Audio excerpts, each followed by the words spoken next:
वटसावित्री पौर्णिमेच्या सर्वांना खूप साऱ्या शुभेच्छा.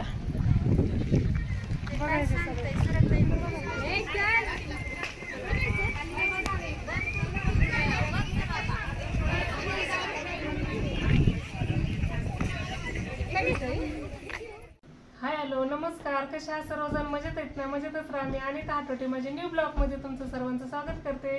आजचा दिवस आनंदी आरोग्याचा जावो ही स्वामी चरणी प्रार्थना करते. श्री स्वामी समर्थ सर्वांना. आज आहे वटसावित्री पौर्णिमा. आज चालूत आम्ही वडाच्या झाडाची पूजा करायला. आणि आमच्याकडे काय काय असतं बघा पूजेला. काय सामान असतं? हळदी कुंकू, ओटीचं सामान, बांगड्या, पाणी, दोरा, परत हे ओटीचं सामान पण असतं, बांगड्या वगैरे असतात, ब्लाउज पीस असतंय, तांदूळ असतात ओटी भरायला. कुणी आंबे पण ठेवतात, कुणी तांदूळ, कुणी गहू, अशी प्रत्येकाची वेगवेगळी पद्धत आहे असे वटी वगैरे भरण्यासाठी. आमच्याकडे अशीच असते. चला मग वडाला आमच्याकडे कशी वटसावित्री पौर्णिमा साजरी करते ते तुम्हाला दाखवते. ब्लॉगमध्ये कंटिन्यू बघत राहा.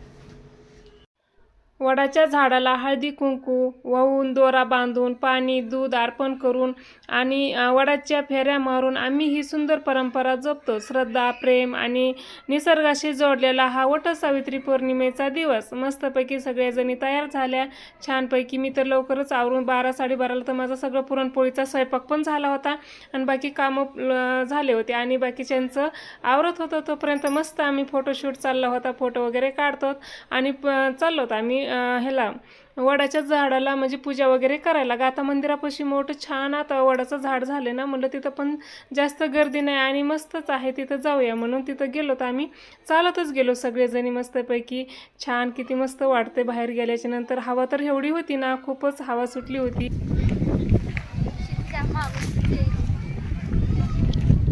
आलो तर आम्ही सगळ्याजणी मस्त तयार होऊन आणि वडाच्या झाडापाशी किती बघा, गाथा मंदिराच्या पाठीमागच वडाचं झाड आहे आणि गर्दी खूप कमी आहे. 2-3 जागेवर आता वडाचे झाडं झाले, त्याच्यामुळे गर्दी पांगल्यासारखं झालं. मग तिकडं काय इकडं काय सगळीकडे सगळे गेल्यामुळं गर्दी खूप कमी. नाही तर नंबर लागतात इथं वडाच्या झाडापाशी.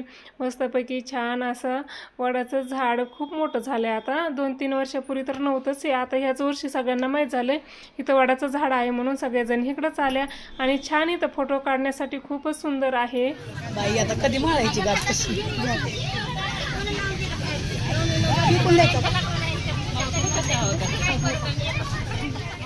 आलो तर आता मस्तपैकी पूजा करून घेत होतो आता सर्वजणी. मग सगळे सोबत बसलो तर आम्ही पूजाला आणि जागा पण होती भरपूर, त्याच्यामुळे निवांत चालली आमची पूजा. मस्त छान ओटी भरून आता वडाच्या झाडाला हळदी कुंकू वगैरे लावून ओटी भरायचं काम चाललंय. म्हणजे पहिलं दिवापासून तर दिवा लावायचा, अगरबत्ती वगैरे आणली होती आणि ती पण लावली आणि छान ओटी भरायचं चाललंय आमचं सगळ्यांचं. आणि हवेनी तर अजिबात दिवा राहतच नव्हता, तरी पण मी तुपाचा दिवा आणला होता, मग त्याच्यामुळं फुलवात होती ती राहिली बरेच वेळा आणि मस्त अगरबत्ती लावली. हळदी कुंकासाठी हात पुरत नव्हता, मग थोडं लांबूनच नाही का सगळ्यांनी पूजा वगैरे केली होती. सगळ्यांचे नाही का वटी भरलेलं सामान वगैरे होतं, मला त्याला पाय वगैरे लागू नाही म्हणून असं लांबूनच हळदी कुंकू वगैरे व्हायला आणि छानपैकी असं आमचं चाललंय. 7 फेरे मारायचे असतात ना वडाच्या झाडाला आणि किती छान सगळ्यांचं सोबत अशी पूजा झाली आणि सगळे आम्ही सोबतच चाललो वडाच्या झाडाची नाही का 7 फेरे मारण्यासाठी सगळ्या सोबत. खूप छान वाटत होतं आणि इतकी हवा मस्त छानच होती आणि पाऊस पण नव्हता आज. आणि इथं लोकेशन खूप छान आहे फोटोशूटसाठी. किती लांबून लांबून लोक येतात गाथा मंदिराच्या पाठीमागं.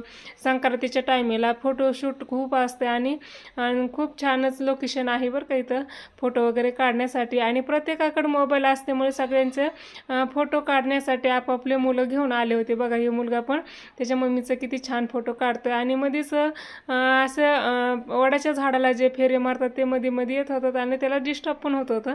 ते पण चाललंय त्याचं तरी पण फोटो काढायचं. हे असं मस्त आमच्या 7 फेऱ्या प्रदक्षिणा मारून झाल्या वडाच्या झाडाला.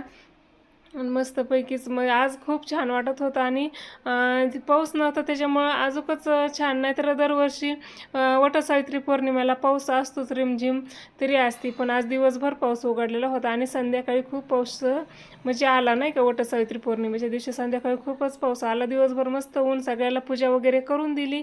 ही अशी आमची चालली पूजा. आमच्याकडं असं असतं बघा, आधी वडाची ओटी भरतात हळदी कुंकू वगैरे लावून, नंतर मग वडाच्या फेरे मारतात नाही का, 7 फेरे म्हणतात. मग आलो तिकडं पाठीमागं फोटो वगैरे काढायचे होते आम्हाला. इकडं खूप छान लोकेशन आहे आणि आमच्यासोबत दिदी 2 जणी होत्या. त्या प्रज्वलला पण नव्हता आणलं आणि ओमकार पण नव्हता आला आज. आणि प्रज्वल म्हणत होते येतो, पण मला खूप भीती वाटते, तू काय शांत बसत नाही. इकडं नदी आहे पाठीमागं, तिकडं पळायची भीती वाटते. पूजा करू का त्याच्याकडे लक्ष देऊ, त्याच्यामुळे मी म्हणलं तू घरीच राहा, मी येते लगेच. आणि बसला तो घरी TV बघत असं. मग छान. मग आमच्या इथं महादेवाचं मंदिर पण आहे, चिंचाचं झाड पण आहे, त्याच्या साईडलाच महादेवाचं मंदिर आहे बघा. इथं पण पूजा करून घेतली. आणि पाठीमागं जे हिरवंगार दिसतंय का, ते सगळी नदी आहे, पाणी आहे, ते सगळं पाणीच आहे. मग छानपैकी आमची अशी रील शूट झाली. खूपच छान वाटत होतं. मस्तपैकी फोटो वगैरे काढून घेतले. किती छान लोकेशन आहे बघा इकडं फोटो काढण्यासाठी.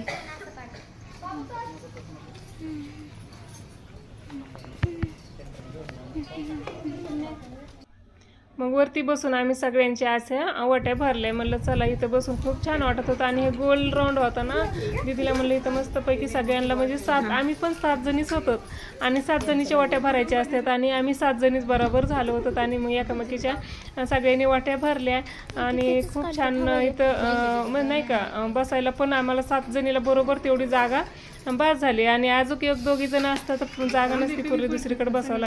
रुक्मिणीला ठेवलं ना तिथं, आता हे रुक्मिणीला नाही द्यायचं. हा ना, हिला रुक्मिणीचे हे लागतं या. नाही द्यायचं आता.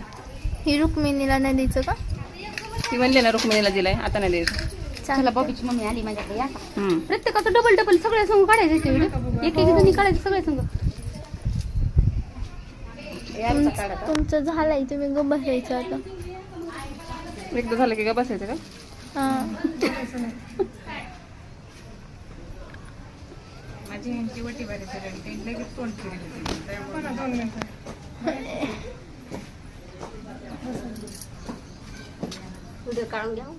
वडाच्या झाडाची पूजा पण झाली, फोटोशूट पण झाले, फोटो वगैरे काढून पण झाले. वाट्या पण आता भरून झाले सगळ्यांच्या छानपैकी निवांत असं बसलो. तर आम्ही आता 4 वाजत आले होते. आम्ही आलो होतो 1:30 वाजता. आणि किती वेळ गेला इकडंच काही समजलंच नाही. एवढे पटापट टायमिंग निघून गेला ना. प्रज्वल घरी झोपला होता तोपर्यंत. आणि ओमकारनी कडी लावून घेतली आणि त्याला बसून दिलं. म्हणलं बाहेर वगैरे जाऊन देऊ नको, भीती वाटते ना दुपारच्या पाऱ्यात, बाहेर इकडं तिकडं फिरतोय. आणि नको म्हणलं तर तो मी तर झोपी गेला होता. छान सगळ्याच्या वाट्या वगैरे भरून झाल्या आणि मस्तच गप्पा मारत बसल्या सगळेजण. किती दिवसांनी आम्ही फक्त संक्रांतीला आणि वटसावित्री पौर्णिमेला एकत्र येत होतो आम्ही सगळेजणी. नाहीतर असं सगळेजण बिझीत आपापल्या कामामध्ये, कुणाला टाईमच नसतो नाही का कुणाकडे जायला. सगळ्यांना आपापले कामं असतात, त्याच्यामुळे जास्त आम्ही एकत्र कधीतरी असे काही कार्यक्रम वगैरे काय एकत्रित आल्यावर खूप छान वाटतं. आणि मस्तपैकी आम्ही आलो तर आता रस पिण्यासाठी. रसवंतीच्या तिथं गाथा मंदिराच्या समोरच रसाचे भरपूर सगळे दुकानं आहेत. मग तिथं म्हणलं चला सगळ्यांनी रस पिवायला चला म्हटल्याच्या नंतर मग सगळ्यासोबत असल्यावर खूप छान वाटतं. आणि घरी गेल्याच्या नंतर पुरणपोळी खायचीच होती, तरी पण आम्ही सगळे बसलोत रस प्यायला. छानपैकी रस प्यायला आणि खूप छान असं दादा बघा किती फास्ट असं रस काढून देत होता आम्हाला पटापट. चला भेटूया पुढच्या ब्लॉगमध्ये, तोपर्यंत बाय बाय सर्वांना.